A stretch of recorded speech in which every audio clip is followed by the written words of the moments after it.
AP వాహనాలపై tea సర్కార్ పన్నులు విధించడంపై మరిన్ని వివరాలు మా ప్రతినిధి దామోదర్ అడదాం. దామోదర్, ఏపీ వాహనాలపై ఈ అర్ధరాత్రి నుంచే తెలంగాణ సర్కార్ పన్నులు విధిస్తోంది కదా, దీనిపై ప్రైవేట్ ట్రావెల్స్ యాజమాన్య స్పందన ఏంటి?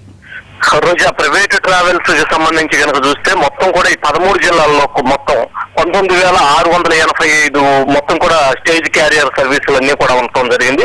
వీటన్నిటి మీద ట్యాక్స్ విధించారు. అయితే ప్రధానంగా చూస్తే కోస్తాలో ఈ ప్రైవేట్ ట్రావెల్స్ యాజమాన్యం ఎవరికి వాళ్ళు డెసిషన్స్ నిర్ణయం తీసుకున్నారు. ఇప్పటికే దాదాపుగా కనుక చూస్తే కాళేశ్వరి ట్రావెల్స్ కానీ ఈ ట్రావెల్స్ అన్నింటినీ కనుక చూస్తే కనుక ఈ అర్ధరాత్రి నుంచి కొంతమంది ప్రైవేట్ ట్రావెల్స్ యజమానులు వీళ్ళందరూ కూడా హైదరాబాద్ తో సంబంధం ఉన్నటువంటి ట్రావెల్స్ మినహాయించి మిగిలిన ఆంధ్రాకి సంబంధించిన పూర్తిగా ఆంధ్ర స్థాయిలో ఉన్నటువంటి ట్రావెల్ యజమానులంతా కూడా బస్సు సర్వీసులు రద్దు చేయడం జరిగింది.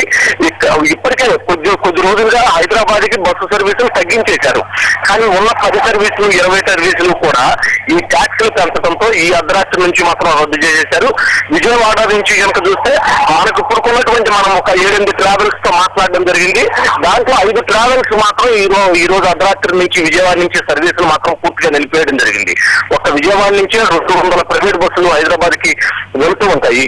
కానీ కొంత హైదరాబాద్ ఆఫీసులకి కేంద్రంగా నడిచే ట్రావెల్స్ మినహాయించి పూర్తిగా ఉన్నటువంటి ఏపీ ట్రావెల్స్ యాజమాన్యాలు మాత్రం ఈ అర్ధరాత్రి నుంచి మాత్రం సర్వీసులు రద్దు చేసుకున్నాయి. మరికొన్ని ట్రావెల్స్ యాజమాన్యాలు మాత్రం మరో 1-2 గంటల్లో ఒక నిర్ణయం తీసుకుని మొత్తం కూడా చెప్తామని చెప్తున్నారు. ఈ విధంగా కనుక చూస్తే 3,85,836 వాహనాలు ఏదైతే ఆంధ్రప్రదేశ్ కి సంబంధించి ఇన్ని వాహనాల మీద ట్యాక్స్ పడే పరిస్థితి ఉంది. కాబట్టి స్టేజ్ క్యారియర్లు 19,000 వెహికల్స్ ఉన్నాయి. కాబట్టి ఈ స్టేజ్ క్యారియర్లు అన్ని కూడా ప్రైవేట్ ట్రావెల్స్ బస్సులు కాబట్టి మొత్తం కూడా ఇవన్నీ కూడా రద్దు చేసుకునేందుకు మాత్రం యాజమాన్యాలు సిద్ధమవుతున్నాయి ఈ రోజు. రైట్ దామోదర్.